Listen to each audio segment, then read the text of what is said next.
हृदमो सिद्धाणं हृदमो आयरियाणं हृदमो उवज्झायाणं हृदमो लोये सौवसाहुडम्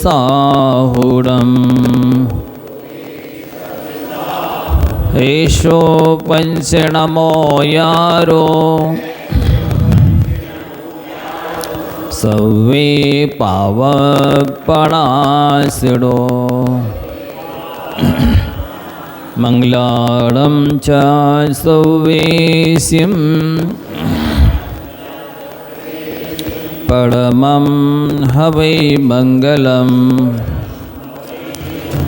बोलिए त्रिकालवर्ती नव देवताओं की, मल्लायक श्री चिंतामणि पार्श्वनाथ भगवान की, आचार्य भगवंत गुरुवर श्री विद्यासागर जी महाराज की, परम पूज्य आचार्य भगवंत श्री शमेशागर जी महाराज की, परम पूज्य मुनिवर श्री निर्दोष सागर जी महाराज की।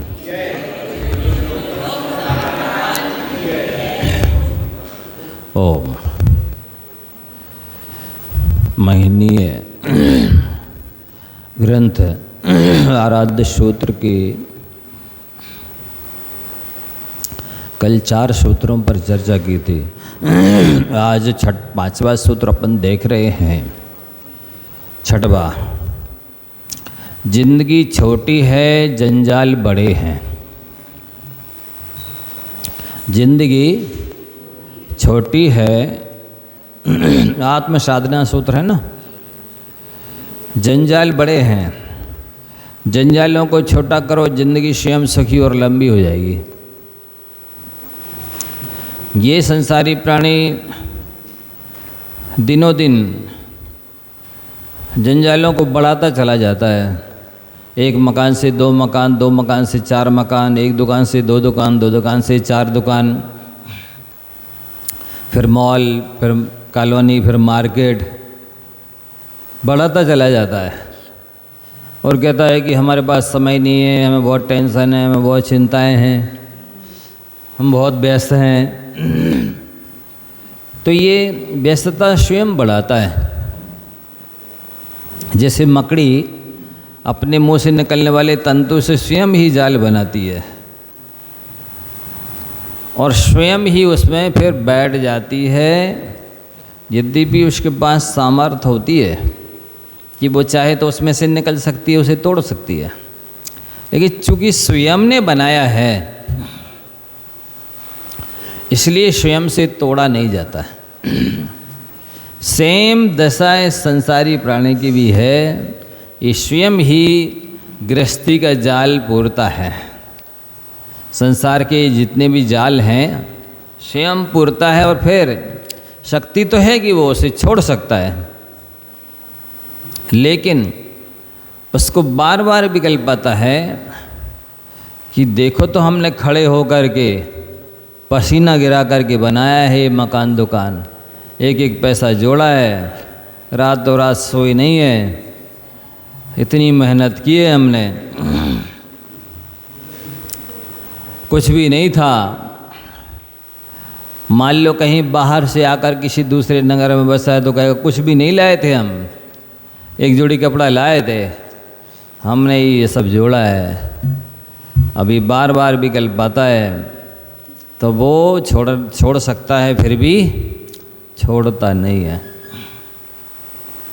और उसकी दशा उसी मकड़ी की तरह होती है कि जब मकड़ी जाल से बाहर नहीं निकलती है तो उसे भूख प्यास भी लगती है, और उधर जाल में कहाँ रखा भोजन पानी। कोई कदाचित कोई जीव मक्खी इत्यादि कोई फंस जाए तो फंस जाए, प्राय तो नहीं फंसती है। सो भूखी प्यासी तड़पती रहती है, निकलने की सामर्थ्य होते हुए भी नहीं निकलती है। अभी पूज महाराज श्री बता रहे थे ना कि वो एक व्यक्ति आया, बड़ा दुखी था कि मेरे लड़के को फोड़ा हो गया। मैंने बताया कि भैया दिखा ले डॉक्टर को, वैद्य को। सैकड़ों गालियाँ दी, उल्टा मारने को तैयार।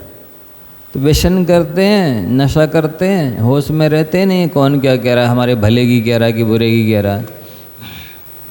अब उनको बोलो अभी ये छोड़ दो, आप कहीं साधु संग में या किसी आश्रम में रह के धर्म ध्यान करने लगो। तो बोलते हैं तो अपने ही, अब ठीक है धीरे धीरे छोड़ेंगे। अब ये क्या छोड़ेंगे धीरे धीरे, हैं इन्हीं को सबको ही छोड़ देंगे। तो ये इस मोही प्राणी की कुटेव है, दशा है, दुर्दशा है कि ये खुद ही जानबूझ करके जाल पूरता है और छोड़ना चाहता नहीं। फिर क्यों, बहुत समय लगाया है, बहुत मेहनत की है हमने, खड़े होकर के क्या है, एक एक पैसा जोड़ा है। तो जोड़ा तो है, मेहनत तो की है, लेकिन यही परमानेंट आपको रहना नहीं है। ये साथ में आपकी जो है लोग साथ में जाएंगे नहीं, आए भी नहीं है, जाना तो निश्चित है। जोड़ा है, बनाया है, तो आप कुछ सदुपयोग कर लो, छोड़ करके आत्मिक परलोक सुधार लो, समाधि की तैयारी कर लो। वर्तमान तो थोड़ा सा है, भविष्य बहुत बड़ा है, उस भविष्य को उज्जवल बना लो। सो उसकी चिंता नहीं करता, कैसा नास्तिक टाइप का है, ऐसा लगता है जैसे उसे परलोक पर श्रद्धा ही नहीं हो, स्वर्ग नरक पर श्रद्धा ना हो, पुण्य पाप पर विश्वास ही ना हो, ऐसा मान के चलता है, निश्चिंत सा बैठा रहता है। इसी जीवन के लिए करता है वो जो कुछ करता है। फैसिलिटी जोड़ेगा तो इसी जीवन के लिए, मकान दोनों दुकान बनाएगा तो इसी जीवन के लिए, जो कुछ करेगा सब इसी जीवन के लिए। यहाँ सारी व्यवस्थाएं जुटाता है, फैसिलिटी जोड़ता है, श्रम करता है, जैसे परमानेंट यहीं रहना हो। जुटा व्यवस्था यहाँ कर रहा है और स्वयं मौत के मुंह में दौड़ा चला जा रहा है। ऐसी इसकी कुटेव है। ये बड़ा भारी भूल है, अज्ञान है। उसे परलोक के लिए साधना करनी चाहिए, क्योंकि परलोक बहुत लंबा है, भविष्य बहुत लंबा है, भूत से भी बड़ा है, लेकिन उसको तो बस एक ही भूत सवार है। इसी तरह और बढ़ जाए धन, और बढ़ जाए सामग्री, ऐसा रहता है।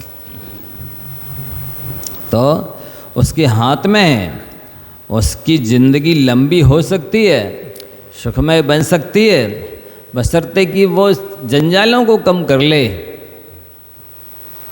पर वो जंजाल बढ़ाते हुए सुखी होना चाहता है, लंबा जीवन चाहता है, जो असंभव है। ना लंबा जीवन होगा और ना सुखी होगा। अगले कहते हैं आपके पास सिर्फ 3 चीज़ें हैं। कितनी चीज़ें हैं? तन, मन और धन।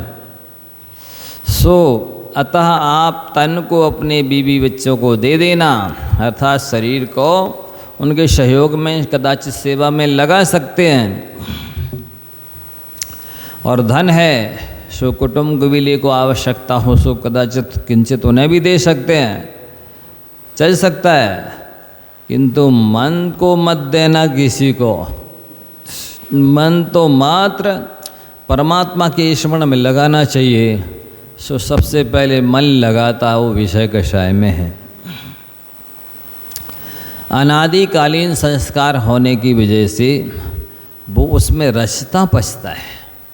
अच्छे मन से, पूरे मन से करता है, अधूरे मन से नहीं। संसार शरीर भोगों के कार्यक्रम को तो पूरे मन से करता है, और धार्मिक कार्यों को अधूरे मन से करता है। मन से एब्सेंट रहता है, तन से यहाँ बैठा रहता मंदिर में, स्वाध्याय भवन में, उल्टा करता है। करना क्या चाहिए था? आत्मज्ञानात् परम कार्यम न बुद्धौ धार्य चिरम कुर्याद अर्थवशात किंचित वाक्कायाभ्यम मतत्परा। आत्मज्ञान के अलावा दूसरी बात मन में आनी ही नहीं चाहिए। यदि मकान दुकान घर गृहस्थी के कार्य करने पड़ते हैं तो वो कह रहे वाक्कायाभ्याम, या तो वचनों से बोल दो, हाँ ना में कम से कम शब्दों में उत्तर दे दो, ले लो, पूछ लो। और वचन ना लगाना पड़े तो केवल शरीर से कर दो। शब्दों से, 1-2 शब्दों से काम होता है तो बोल के फ्री हो जाओ। नहीं चल रहा है तो शरीर लगाना पड़ता तो शरीर लगा दो, लेकिन अतत्पराकाय, विरक्त होकर के, निष्प्रय होकर के, अनासक्त होकर के, मजबूरी में करना पड़ रहा है ऐसा मान करके करे तो कर्मबंध से फिर भी बच जाए, या अल्प कर्मबंध हो। ये ज्ञानी विवेकी सम्यक दृष्टि इतनी तो ध्यान रखता है। वो जलते भिन्न कमल की तरह रहता है। कमल 24 घंटे का पानी में है, आकंठ डूबा है पानी में, लेकिन जैसे ही निकालेंगे तो उसको साथ में पानी नहीं लाएगा। इतना निर्लिप्त रहता है, अनासक्त रहता है, पानी से विरक्त रहता है। ज्ञानी और अज्ञानी में यही अंतर है। सम्यक दृष्टि और मिथ्या दृष्टि में इतनी अंतर है कि मिथ्या दृष्टि मन वचन काया तीनों से डूबा रहता है गृहस्थी रूपी पानी में, और ज्ञानी जो होता है सम्यक दृष्टि वो मात्र वचन से और मन से डूबा है, तन से डूबा है, मन से नहीं डूबा। तो ज्ञानी सोने की तरह होता है सम्यक दृष्टि, कि उसको कीचड़ में डाल दो सोने को, महीनों पड़ा रहे तब भी जंग नहीं लगेगी। और अज्ञानी लोहे की तरह होता है कि लोहे को कीचड़ में डालो, ये कुछ समय बाद ही उसमें जंग लगना शुरू हो जाती है। ऐसा होता अज्ञानी मिथ्या दृष्टि। रचने पचने की आदत है, आसक्त होने की आदत है, ये बहुत बड़ी कमी है। विरक्त नहीं रहता है कि भाई ये तो हमें छोड़ के जाना ही है, ये सब चीज़ें, ये हमारा स्वभाव नहीं है, ये लक्ष्य नहीं है, कर्तव्य नहीं है, ये गुणधर्म नहीं है। इससे हमें विरक्त रहना चाहिए। किसकी तरह विरक्त रहना चाहिए? जलते भिन्न कमल का दृष्टांत दे दिया, लोहे का और सोने का दृष्टांत दे दिया, और बहुत सारे दृष्टांत है। जैसे मुनीम है, मैनेजर है, करोड़ों अरबों खरबों का हिसाब किताब लेखा जोखा करता है। 1 रुपये का अंतर पड़ जाए तो भी उसको जब तक हिसाब किताब ना मिल जाए तब तक करता है, लेकिन 1 रुपये को भी अपना नहीं मानता है और ना अपना मान के जेब में रखता है। वो मानता है ये तो सरकार का है, दूसरे का है, अपना नहीं है। ऐसा वो ज्ञानी सम्यक दृष्टि होता है। ऐसा बन जाए तो ना पंचम काल बाधक है, ना गृहस्थी बाधक है, ना कोई बाधक है। वहीं दोनों रह रहे, ज्ञानी और अज्ञानी, लेकिन एक आसक्त होके रह रहा है, एक विरक्त होके रह रहा है, एक पराया मान के रह रहा है, एक अपने ही मान के रह रहा है। ये होना चाहिए। ये कला सीख लो। दीक्षा नहीं ले पा रहे, घर नहीं छोड़ पा रहे, तो कम से कम मन से तो छोड़ दो सबको, मन से तो ले लो दीक्षा। हैं? ये मन से भी दीक्षा नहीं ले सकते। क्यों? कोई बाधक है आप लोग को मन से दीक्षा लेने में? कोई मना करेगा? नहीं नहीं अभी नहीं लो, अभी बाल बच्चे पालना है, शादी करना है। क्यों? मन से दीक्षा लेने के लिए भी कोई मना करेगा? मन से भी घर छोड़ने के लिए कोई मन से नहीं जाने देगा? नहीं नहीं आप मन से भी मत जाइए, बोलेगा ऐसा कोई? हाँ, मन से घर छोड़ सकते हो, दीक्षा ले सकते हो, विरक्त हो सकते हो, अनासक्त हो सकते हो, मन से तो सन्यासी बन जाओ। हैं? ये है, मन से सब कुछ किया जा सकता है, और धर्म तो मूलतः मन से ही होता है। मनियो मनुष्याणाम कारणम बंध मोक्षयो, मन ही मनुष्य के बंध का भी कारण है और मोक्ष का भी कारण है। सो ये मन को वरदान नहीं बनाते हैं, अभिशाप बनाते हैं। अभिशाप कैसे बनता है? जब मन विषयों में लगेगा, आसक्त होगा तो अभिशाप बन जाएगा, और नहीं लगेगा, अनासक्त होगा, विरक्त होगा तो वरदान बन जाएगा। मन से हारिका बन सकते, मुनि बन सकते, संलेखना की तैयारी कर सकते। हाँ, मन से खूब चाहे जैसे तीर्थ यात्रा करो, 12 भावना भाव, खूब अच्छे अच्छे काम किए जा सकते हैं, लेकिन वे अच्छे काम तो तन से करते, और विषय कैसा है कि संसार संबंधी काम मन से करते हैं, उल्टा करते हैं। ऐसा तो मन किसी को मत देना। मन अपने पास रखने का मतलब है मन को आप देवशास्त्रों के चरणों में समर्पित करो, आत्मकल्याण के लिए चिंतन मनन करो, बारे भावना भाव। देखा जाए एक अकेली अनासक्ति, एक अकेली विरक्ति इस जीव के संसार को खत्म कर सकती है। इतनी ताकत है वैराग्य में। वो वैराग्य तो नहीं होता, वैराग्य से वैराग्य है? वैराग्य से वैराग्य है उनको। हाँ, नियम नहीं लेने का नियम है। और ऐसा है इनका। तो देखो आगे क्या बोलते हैं, दुर्गति का घोंसला छोटी छोटी बुरी आदतों के तिनकों से ही बुना जाता है।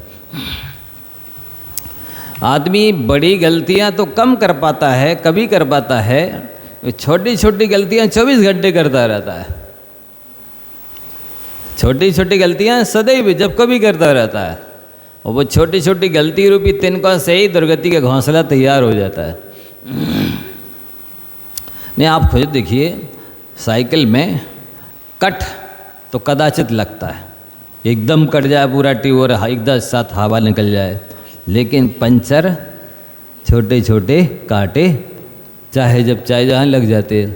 अरे भैया, उन्हीं कांटे से तो हवा निकल जाती है, उसी से तो आपकी यात्रा वही तो आपकी यात्रा को रोक देता है, गति रुक जाती है। इसलिए छोटे छोटे जो पंचर गलतियां हैं ना, उनको भी छोटी नहीं समझना चाहिए। वो आग की चिंगारी की तरह हैं। आग की चिंगारी जैसे छोटी नहीं होती है, वैसे ही त्रुटि भी कोई छोटी नहीं होती। गलती तो गलती होती है, अपराध तो अपराध होता है, दोष तो दोष होता है, अवगुण तो अवगुण होता है। और वस्तुतः जो भगवान के पास अनंत गुण है ना, ये छोटी छोटी त्रुटियों के छोड़ने से ही वो गुण प्रकट होते हैं, उसके विपरीत। और इन्हीं सबको गिनने पर अनंत होंगे, और कहाँ से आ जाएंगे? ये सारी छोटी छोटी आदतें, खोटी आदतें छोड़नी चाहिए। नहीं महाराज जी, हम और कुछ नहीं करते, बस थोड़ी सी चाय ही पीते हैं। तो कोई बोलेगा नहीं, हम और कुछ खास नहीं, बस गुटके ही खाते हैं, या थोड़ा सा कोई भी एक ही शौक है हमारा, थोड़ा सा ही है वही शौक तो शोक में डाल देगा, वही शौक शोक में डाल देगा।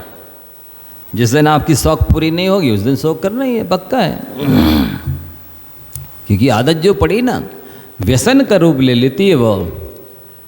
जितनी आपकी आदतें हैं, जिसके बिना आपको चैन नहीं पड़ती है, जो शौक हैं, जो लत हैं, भी सब व्यसन है।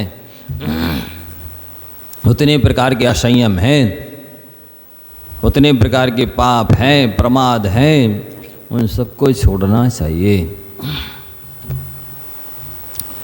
आप देखो, जयपुर जाओगे प्रतिमा लेने के लिए, कैसी प्रतिमा लाओगे? बिल्कुल समचतुर संस्थान हो, एक एक अंगोपांग नापेंगे, तोलेंगे, छोटा बड़ा तो नहीं है। जरा जरा सी भौएं देखेंगे बराबर एक सी है कि नहीं, एक जैसी है कि नहीं, बड़ी छोटी तो नहीं है, ज़्यादा टेढ़ी आड़ी तो नहीं है। बाल रोम नाखून सब देखेंगे, जब एकदम आकर्षक लगेगी तब वो प्रतिमा लाएंगे। क्या प्रतिमा जैसा अपना जीवन नहीं बना सकते हैं? जैसी प्रतिमा की त्रुटियाँ देखते हो, अपने जीवन में अपनी त्रुटियाँ नहीं देख सकते? देखना चाहिए।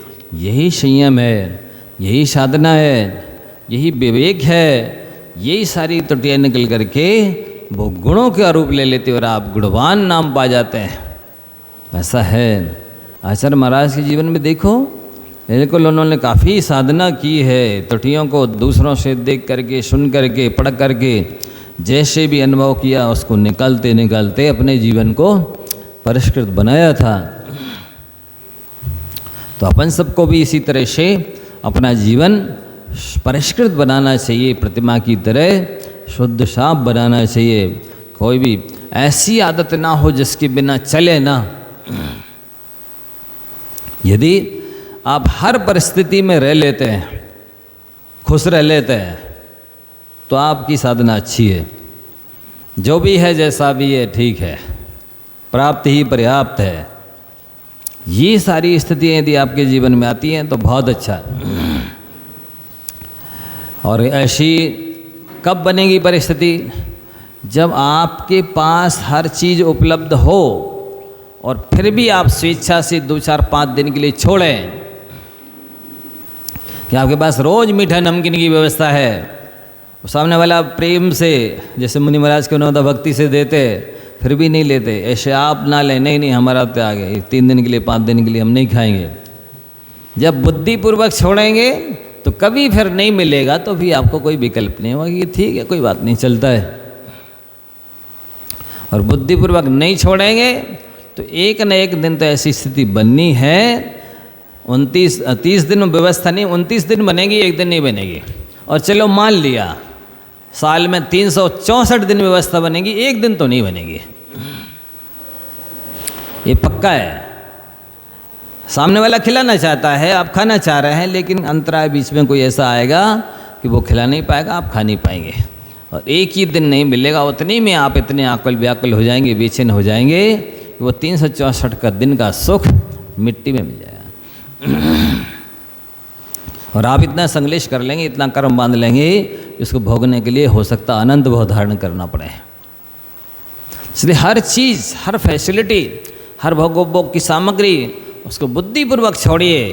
कितने भी दिन, 3 दिन, 5 दिन, 7 दिन के लिए कि नहीं लेंगे, इसके बिना भी हम खुश रह कर देखेंगे, उसके बिना भी प्रसन्न रह के देखेंगे।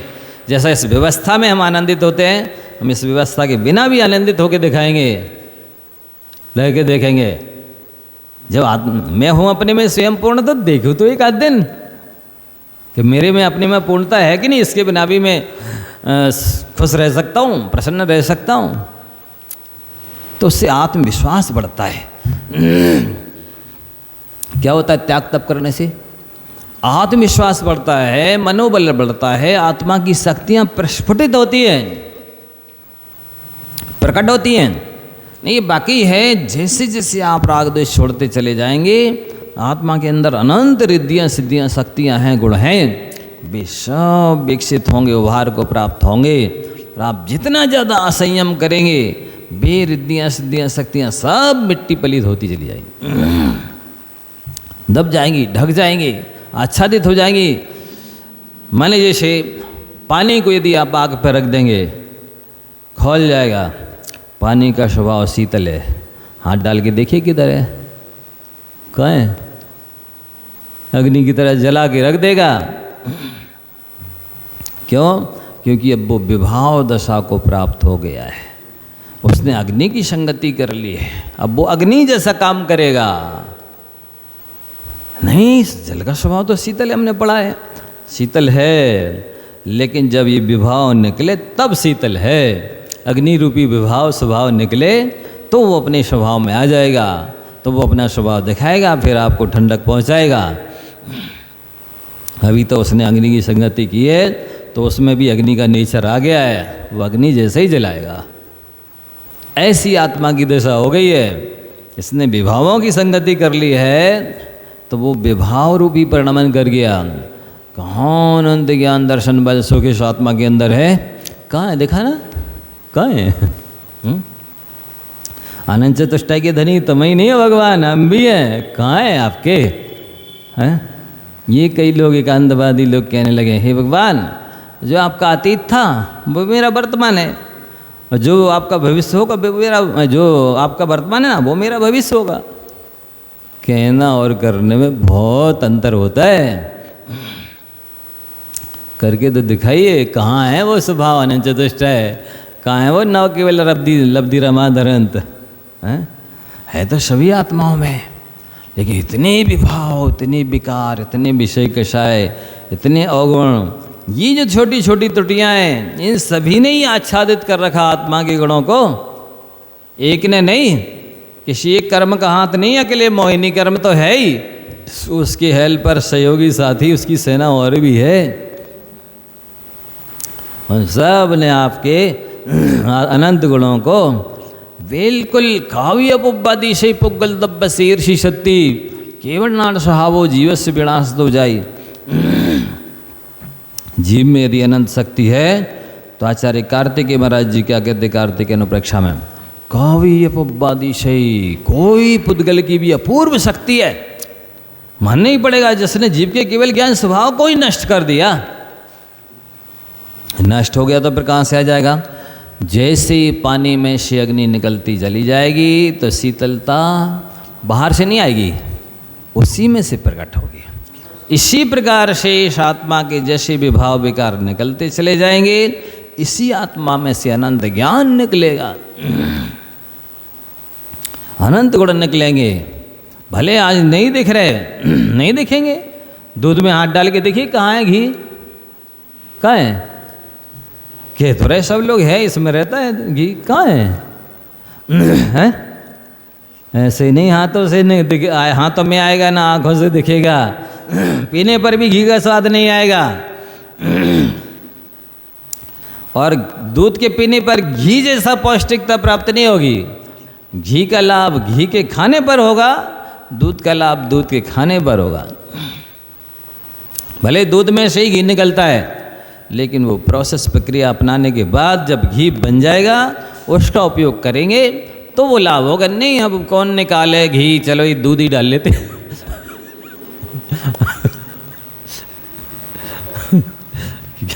क्यों हंस रहे आप लोग?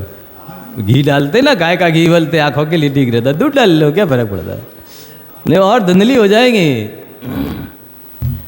उसी दूध में है घी, लेकिन उसकी पर्याय भिन्न है, इसकी पर्याय भिन्न है।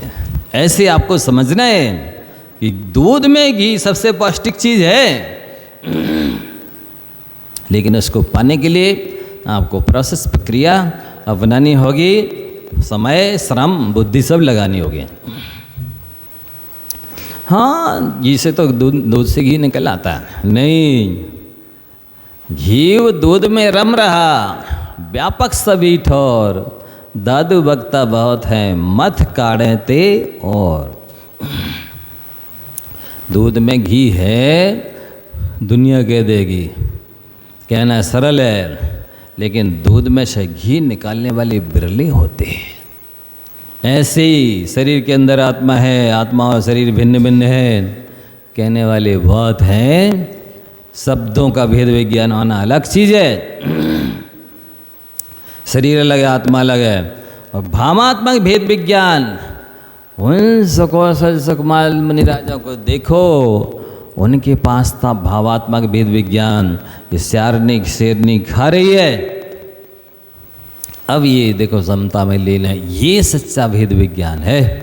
इससे कर्म कटते, इससे मोक्ष मिलता है, शब्दों के भेद विज्ञान से मोक्ष नहीं मिलता। ये आत्मा अलग है, शरीर अलग है।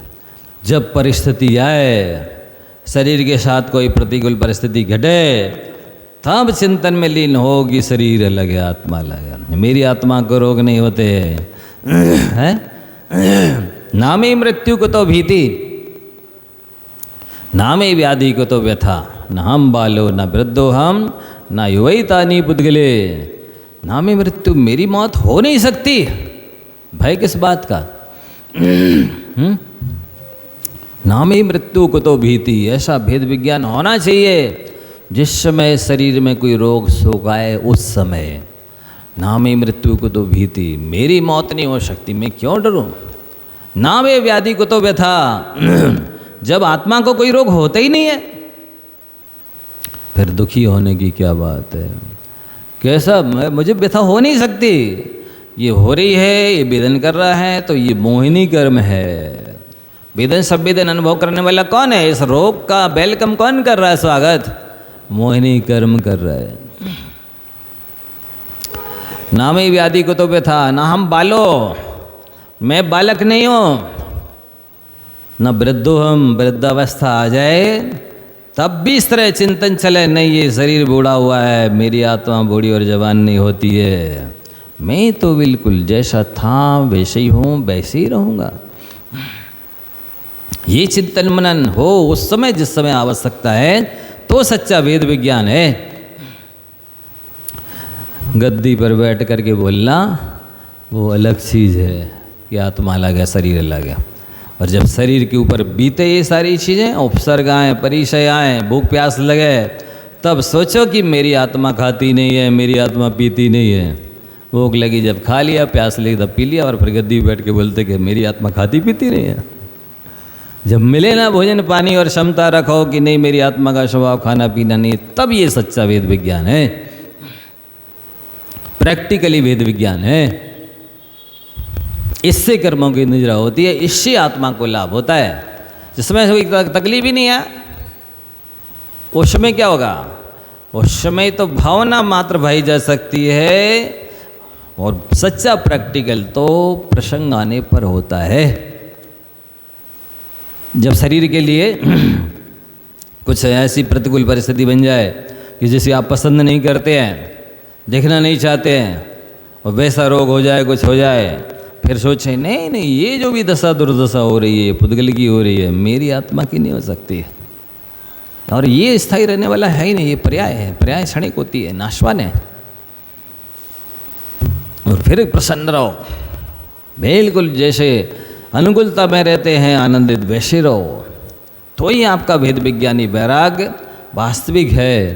अरे देख रहे हम खराब लग रहे हैं, हमारे दांत गिर गए हैं, हमको चश्मा लगाना पड़ रहा है, हमारा रंग काला सा हो गया है, अब विकल्प कर रहे हैं क्या हमारा उस समय जवानी थी जब हम कितने अच्छे लगते थे, हम कैसे लग रहे। अरे यार ध्यान कर रहे हो, यही वेद विज्ञान है। इस समय काम का है। जब प्रतिकूल परिणमन कर जाए, शरीर धोखा देने लग जाए, तब चिंतन करो नहीं नहीं ये तो धोखेबाज है ही। दुनिया में 3 लोग 3 काल में सबसे ज़्यादा धोखेबाज, कृतज्ञ, गद्दार यदि कोई है तो ये शरीर है, जिसके लिए 24 घंटे 12 महीने जीवन भर ही व्यक्ति खिलाता पिलाता नहलाता सुलाता है, पूर्ण स्वस्थ अच्छी तरह रखता है, लेकिन जैसे जैसे उम्र बढ़ती है ये धोखा देने लग जाता है। बाल खिरेंगे, सफ़ेद होंगे, आंखें कमज़ोर होंगी, कानों से कम सुनाई देगा, दांत गिरेंगे, गर्दन हिलने लगेगी, हाथ पैर कांपने लगेंगे, सीना धड़कने लगेगा, कमर टेढ़ी हो जाए। ये सब क्या कर रहा है? ये धोखा दे रहा है ना ये शरीर। कौन सी कसर लगाई आपने इसके लिए खिलाने पिलाने में, जन्म से लेकर आज तक? ध्यान नहीं रखा आपने शरीर का, फिर धोखा दे रहा है ना। तो इसके पहले ही सावधान हो जाओ कि ये धोखेबाज है, कृतज्ञ है। इसीलिए आचार्यों ने कहा है तन पाए महातप कीजिए, हमें सारी यही है। ये बहुत पुराना शत्रु है, पकड़ में आ गया है, तो इससे जितना बने महातप कर लो, या में सार निकलेगा, आत्मा शुद्ध होगी, यही सार है, कल्याण होगा। नहीं नहीं इसको तो कष्ट नहीं दे सकते, मत दो, आत्मा को तो अनंत कष्ट में गिरना ही है। हाँ, बुरे दिन बुरे वे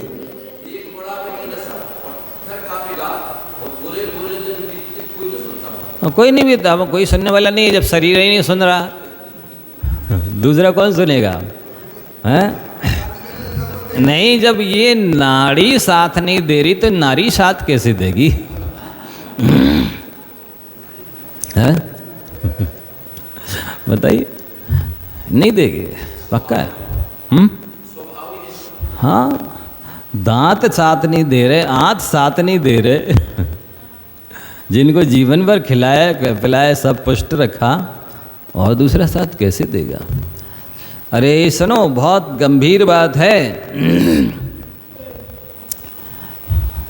जब बुरे दिन आते हैं ना, तो जैसे अंधेरे में अपने शरीर की छाया भी अपना साथ छोड़ देती है। बोलो, ये शरीर की परछाई अंधेरे में रहती है, इसी तरह से बुरे दिनों में अपने लोग भी अपने साथ नहीं रहते हैं। कोई आश्चर्य नहीं है, ये तो स्वभाव ही है।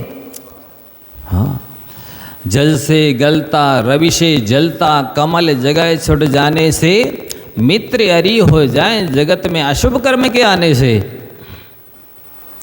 जो कमल उसी जल में खिला था, जब अपनी जगह से छूट गया, नाल से टूट गया या ऊपर से टूट गया, अब वही पानी उसे गला रहा है और वही सूरज उसे जला रहा है। जब तक जड़ से जुड़ा था तब तक वही पानी उसे खिला रहा था, उसको उसी में रह रहा था, और वही सूरज उसे विकसित कर रहा था।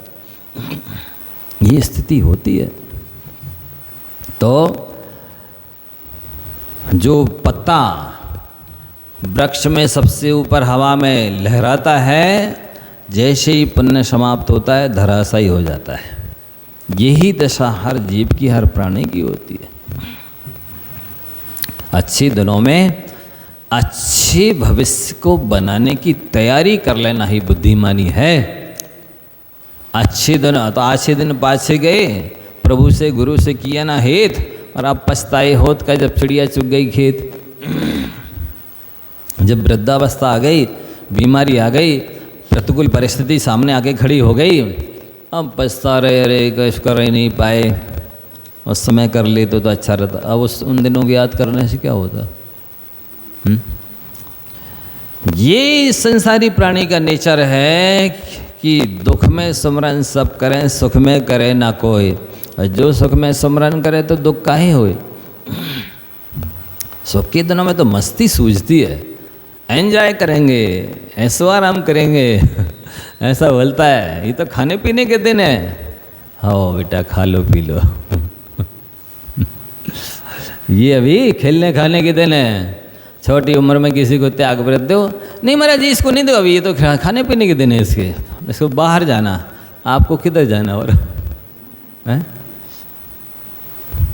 आप भी तो बाहर जाने वाली हो इस शरीर से, है? ऐसा है, नहीं मानता है। बाहरी, हाँ वही तो। लेकिन आजकल लोग अपने आचार विचार से अपना परिचय नहीं देते, आइडेंटिटी कार्ड से देते हैं। नहीं समझे? वो अपना प्रशस्ति पत्र दिखाएंगे, आइडेंटिटी कार्ड दिखाएंगे कि इतनी उपाधियां हमको मिल चुकी हैं, इतनी जगह हमको अवार्ड मिल चुका है, सम्मान मिल चुका है। ये प्रशस्ति पत्र पूरे कमरे में दिखा देगा। कई लोग रखते संभाल के, पूरे कमरे भरे हैं, इतने जगह हमारा सम्मान हो चुका है, रखे रहो इस मान का साय को संभाल के। पहले कोई फाइल बना लेंगे, एल्बम बना लेंगे, रखे रहो, बम फूटेगा इनसे।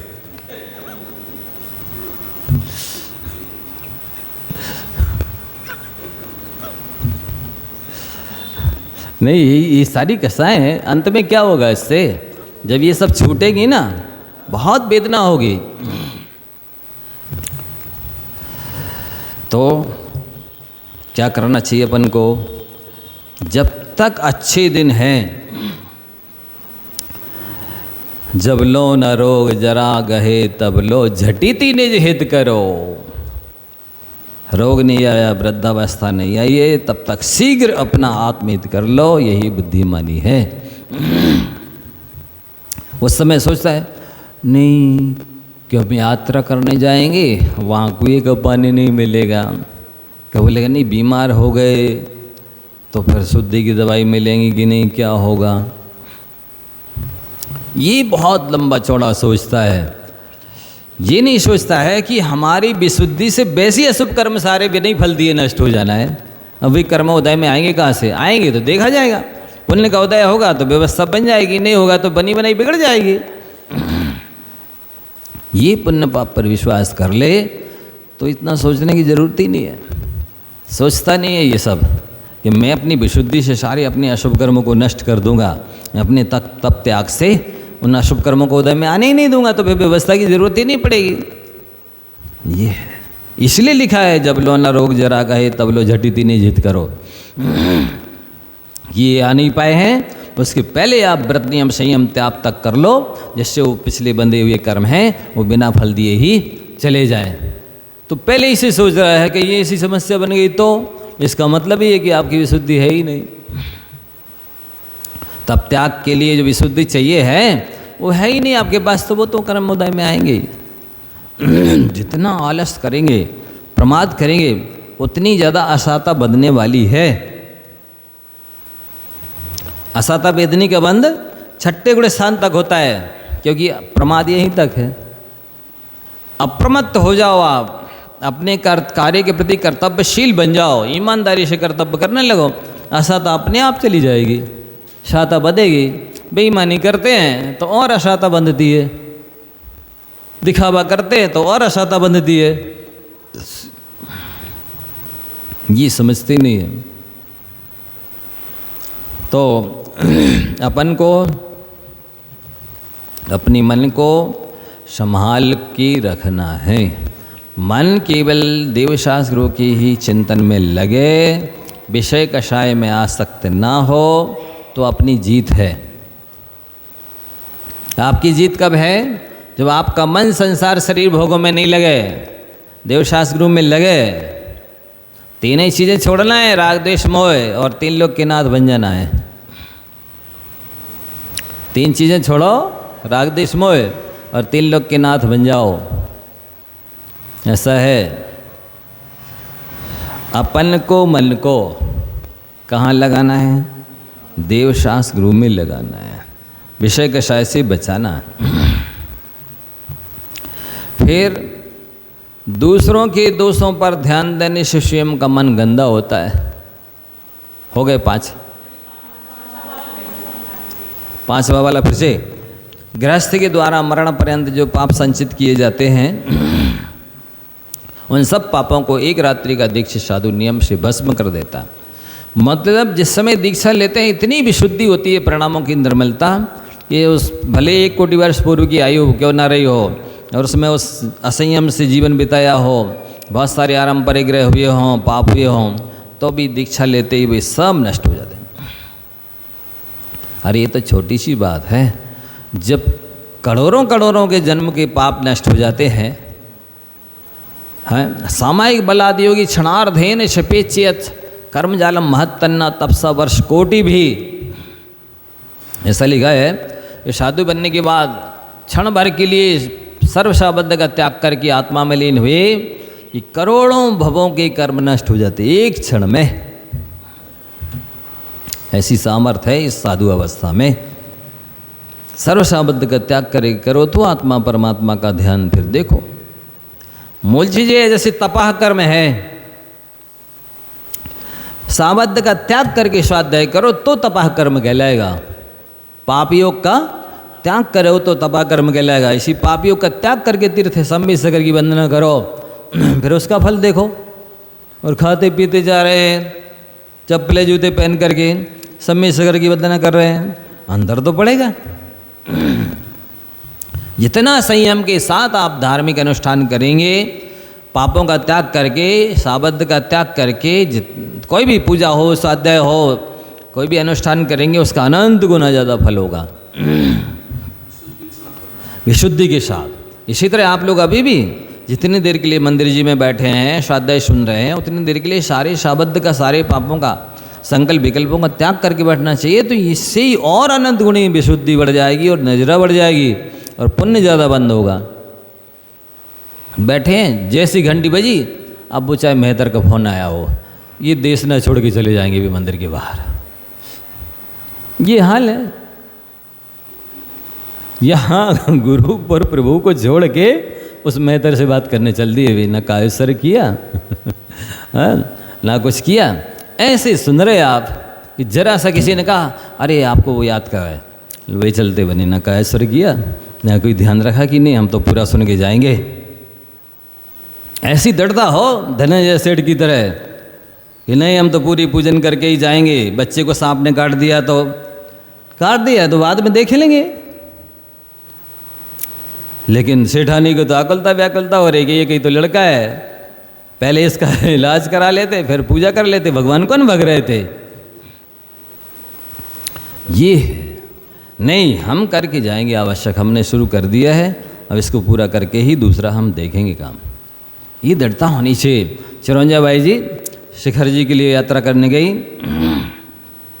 रास्ते में ही या वहाँ पहुँचते ही फ़ोन आ गया कि आपके यहाँ किसी चोरों ने वो ठाट काट के खप्पर अप्पर हटा के चोरी कर ली।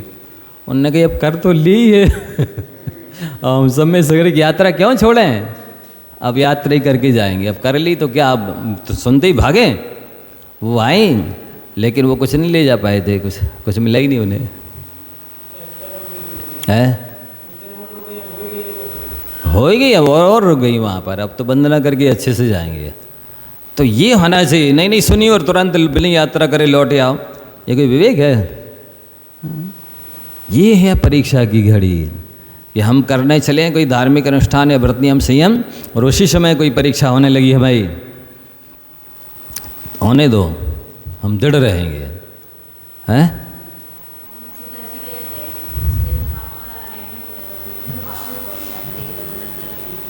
नहीं, कई लोग बिल्कुल संतई साथ की ऐसी घटना घट गई, तुरंत छोड़ छाड़ के वो चल दिए। ये दृढ़ता नहीं मानी जाती है, धर्म के प्रति अच्छी समीचीन आस्था नहीं मानी जाती है, संयम नहीं माना जाता है। नहीं माना जाता है, इसलिए उसको तपाकर्म नहीं कहा। आप त्याग करके बैठिए और फिर बुलाए भी, कोई फोन भी आए, किसी का भी आए, कलेक्टर की आवाज आए, अब तो स्वाध्याय कर रहे।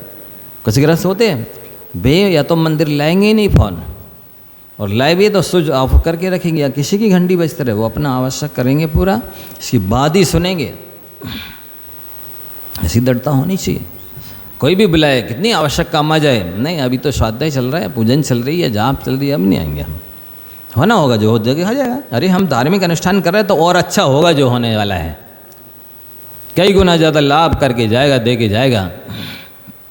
और यदि बुरी घटना घट रही है तो वो इतनी बड़ी घट रही होगी तो इतनी सी घट के रह जाएगी, क्योंकि हम यहाँ धार्मिक अनुष्ठान कर रहे हैं। इतना विश्वास तो रखो। जा वाणी के ज्ञान ते सूझे लो कालो।